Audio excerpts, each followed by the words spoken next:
प्रतिशोध आप देख रहे हैं पीओके को लेकर इस वक्त की बड़ी खबर। पीओके को लेकर भारत की पाकिस्तान को आखिरी चेतावनी। विदेश मंत्रालय ने कहा पीओके जल्द खाली करे पाकिस्तान।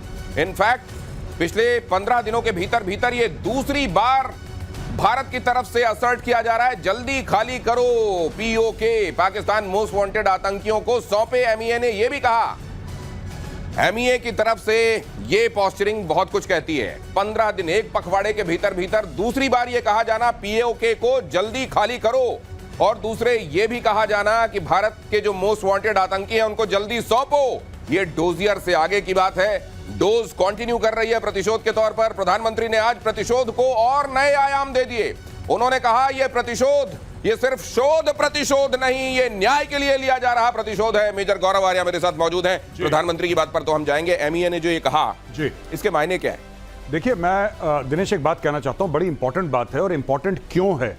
इसलिए कि भारत ने अब एक मन बना लिया है कि जहां ऑपरेशन सिंदूर है, जहां काइनेटिक तरीके से ठोका जा रहा है पाकिस्तान को, यहां डिप्लोमेटिक तरीके से लगातार दर लगातार पाकिस्तान के ऊपर प्रेशर है।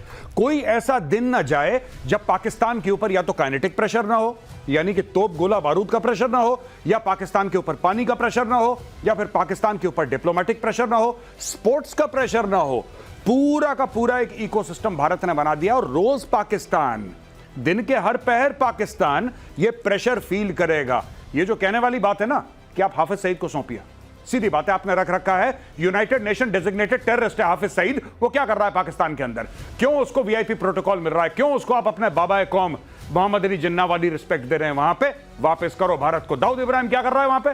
मौलाना मसूद अजहर क्या कर रहा है? वापस करो। एक और बात जो भारत अक्सर कह रहा है पाकिस्तान से, और ये 2-3 बार कह चुका है, अब देखिए इसमें भी प्रेशर है कि पीओके तुम्हारा नहीं है, खाली करो, खाली करो। अब भारत धीरे धीरे धीरे चूड़ियां कस रहा है पाकिस्तान की दिनेश।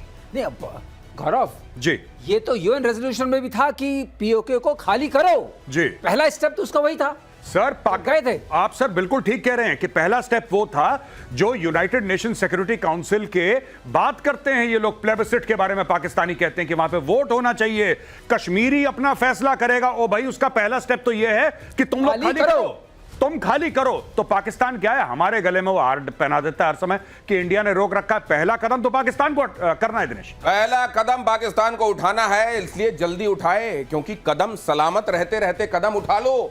आगे पैर चले ना चले, पीएम मोदी का पाकिस्तान का को लेकर स्पष्ट संदेश है। अब बात सिर्फ पीओके तक नहीं रहने वाली। पीएम मोदी ने कह दिया है पाकिस्तान के साथ न ट्रेड होगा न ही टॉक्स होंगे। पाकिस्तान के साथ न ट्रेड होगा न टॉक। अगर बात होगी तो सिर्फ पाकिस्तान के कब्जे वाले कश्मीर की, पीओके की। और अगर पाकिस्तान ने आतंकियों को एक्सपोर्ट करना जारी रखा तो उसको पाई पाई के लिए मोहताज होना होगा। और दुनिया बहुत अच्छे से जानती है, पाकिस्तान तो खैर अच्छे से जानता ही है कि प्रधानमंत्री नरेंद्र मोदी जो कहते हैं वो करते हैं, और जो नहीं कहते वो तो जरूर करते हैं। और अभी बहुत कुछ ऐसा है जो वो नहीं कह रहे हैं। पाई पाई के लिए मोहताज तो खैर करा देंगे, लेकिन यहाँ पीओके को लेकर ये असर्शन सर जी, ये एमईए की तरफ से लगातार ये हफ्ते 1.5 हफ्ते के अंदर कहा जाना, प्रधानमंत्री का इस बड़ी रैली में कहना, गृह मंत्री पहले ही कह चुके हैं संसद में इसके लिए जान दे देंगे। क्या is there anything very big very soon on the wall sir? नहीं, मुझे ऐसा लगता है कि हम ऐसा नहीं कि बिल्कुल इंडियन आर्मी वहां पे पीओके के अंदर घुस रही है और कब्जा, वो नहीं। हम लोग जो देख रहे हैं ये टोटली डिफरेंट कॉन्सेप्ट देख रहे हैं, और ये बड़ा सरप्राइजिंग है कि मोदी सरकार ऐसा कर रही है। सरप्राइजिंग ये है कि चारों तरफ, जैसे अभी मोदी जी को आपने देखा, माननीय प्रधानमंत्री ये कह रहे हैं कि पाई पाई के लिए मोहताज। इसका मतलब क्या है? ये उन्होंने मुहावरतन नहीं कह दिया। बात यह है कि जो आईएमएफ से पैसा लेता है पाकिस्तान, हम उसको ब्लॉक करेंगे। जो वर्ल्ड बैंक से पैसा लेता है हम उसको ब्लॉक करेंगे। जितनी पाकिस्तान की फाइनेंशियल स्कीम्स चलती हैं हम उनको ब्लॉक करेंगे। हम चाइना पर भी प्रेशर डालेंगे कि पाकिस्तान मोहताज हो जाए पाई पाई के लिए। जितने चैनल से अभी तक वहां आतंकवाद के इस पौधे को खाद पानी मिलता रहा है उस सबको ब्लॉक किया जाएगा। ये देखिए बहुत अच्छा ग्राफिक्स हमारी टीम ने बनाया है।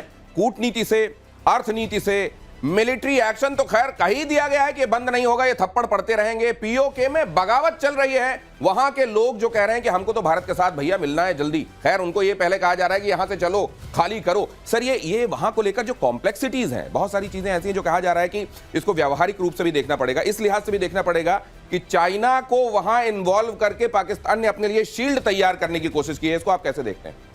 दिनेश, पाकिस्तान सोचता है कि वो शील्ड तैयार कर रहा है। अब देखिए, आप एक ही चीज को देख लिए, PL-15 पाकिस्तान को दिया उसने, ये EW वल्नरेबल था, जो उसको दिया उसके बहुत सीधा सवाल पूछता हूं सर, मान लीजिए पीओके को लेकर भारत ने कोई एक्शन किया, क्या चाइना का कहीं रोल देखते हैं? वो चुपचाप रहेगा, पीछे रहेगा, बैकफुट पर रहेगा? आप देखिए, हमें एक्शन करने की जरूरत नहीं पड़ेगी, क्योंकि लीगली पीओके को पाकिस्तान को खाली करना है।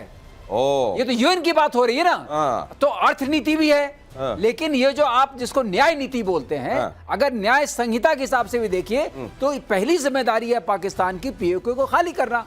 तो हम तो वही चीज मांग रहे हैं जो लिखी हुई है। मेजर गौरव आर्या कुछ जोड़ना चाह रहे हैं बहुत जल्दी से सर। जी, मैं ये कहना चाह रहा हूं कि जो असदुद्दीन ओवैसी साहब ने बोला था ना कि अंदर घुस के बैठ जाओ, बिल्कुल ठीक वाली बात, जो बिल्कुल ठीक थी ओवैसी की, हम ये पहले भी कर चुके हैं। एक बार ये पाकिस्तानी पोस्ट पे जाके बैठ गए, पाकिस्तानियों को 4 थप्पड़ मारे, भगाए वहां से, कोई बड़ी बात नहीं है। मैं ये कह रहा हूं कि थोड़ा थोड़ा करके ले लो पीओके, अंदर घुस जाएगी सेना। और मैं इसलिए कह रहा हूं, ये कोई यहां पे मैं ऐसी बात नहीं कह रहा जो पहले नहीं हो चुकी है। आप किसी भी पुराने फौजी से पूछिए जो लाइन ऑफ कंट्रोल पे अपनी सर्विस दे चुके हैं, वो आपको यही बात बताएंगे कि पोस्टों पे बमबारी होती है, और हम लोगों ने पोस्ट ले चुके हैं हम पहले पाकिस्तान से, कोई नई बात नहीं है, ये दोबारा ले लो।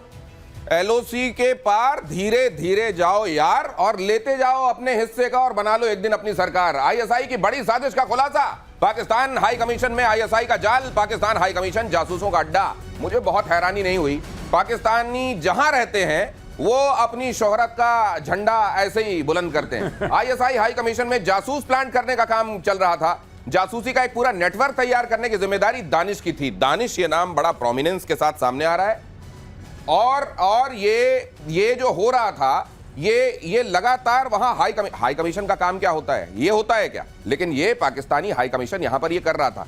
बाकी जगहों पर जहां जहां पाकिस्तान के एम्बेसीज हैं, हाई कमीशन हैं, वो जरा समझ जाएं और जरा उस हिसाब से काम करें। दानिश के पासपोर्ट से एक बड़ा खुलासा हुआ है। एहसानुर रहमान उर्फ दानिश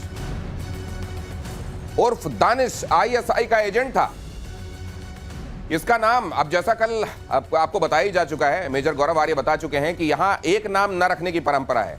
फलाने उर्फ ठिकाने, अलियास ठिकाने, इस तरह के नाम होते हैं। इनका एहसानुर रहमान उर्फ दानिश ISI एजेंट था। दानिश इस्लामाबाद में ISI में पोस्टेड था।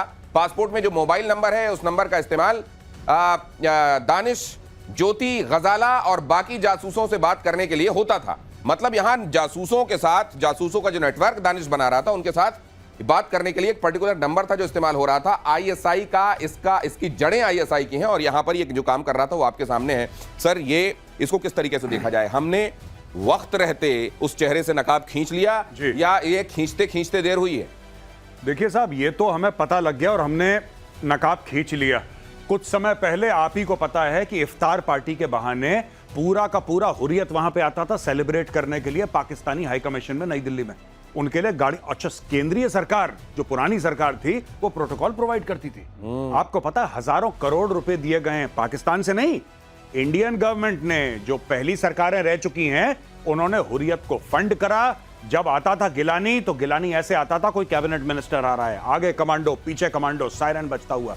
गिलानी का इलाज, गिलानी का जहाज, गिलानी का प्रोटोकॉल, वाजीवा। अब ये चूड़ियां कसना शुरू कर दी जब से सरकार आई है। और हाँ, ये स्पाइंग होती है, ठीक है, ये पाकिस्तानी करते चले आए हैं, इसमें कोई डाउट नहीं है। लेकिन अब देखना, इनका आपने प्रेजेंस इतना कम कर दिया है भारत में, अब भारत और कम करेगा। आप देख लेना, भारत और कम करेगा, फिर ये रैंडम 2-4 को निकालेगा, 5 को निकालेगा और उनका प्रेजेंस 0 कर देगा। यानी कि फिर अगर कोई पाकिस्तानी यहां पे है तो आप आराम से पूछ सकते हैं, भाई तू कर क्या रहा है, किसने बुलाया तुझे? हाँ, क्योंकि तो अभी तो एक तरीके से बहुत दिनों से उनकी यहां मेहमान नवाजी जैसी चल रही थी। अब उनकी धीरे धीरे उनको भी, जैसा मेजर गौरव आर्य कहते हैं, चूड़ियां टाइट हो रही हैं। बलूचिस्तान के मुद्दे पर पाकिस्तान संसद में हंगामा हुआ। यह खबर देखिए जरा, फ्लैश कीजिए बहुत जल्दी से। पाकिस्तानी सांसद ने शहबाज और मुनीर की पोल खोली। बलूचिस्तान में हर गली में, हर घर में शहीद है। पाकिस्तान के भीतर बलूच सांसद ने यह कहा, सांसद अमल वली खान ने कहा बलूचिस्तान में जुल्म हो रहे हैं। अमल वली खान ने यह भी कहा कि बलूचों पर हो रहे जुल्मों को बंद करे पाकिस्तान, वरना हर घर में हर गली में एक शहीद है।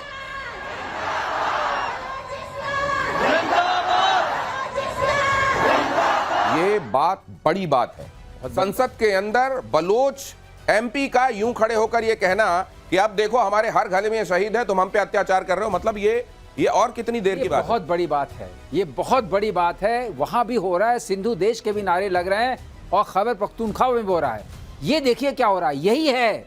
अगर आप लोगों के सामने इसका सही चेहरा लाएंगे पाकिस्तान का, पाकिस्तान में अपने आप ही इंप्लोजन होगा। और इसमें मत भूलिएगा जल नीति, अर्थनीति के साथ जो जल नीति चल रही है, जल नीति को लेकर तो बड़ा हंगामा होगा। ये बड़ी बात कह रहे हैं। तो शुरुआत है, अभी तो शुरुआत है, अभी ये शुरुआत है। और ये जल नीति से लेकर अर्थनीति से लेकर ये न्याय नीति का जो पूरा चक्र घूम रहा है, ये बलूचिस्तान जी कितना और देर बलूचिस्तान का अलग वजूद आप देखते हैं।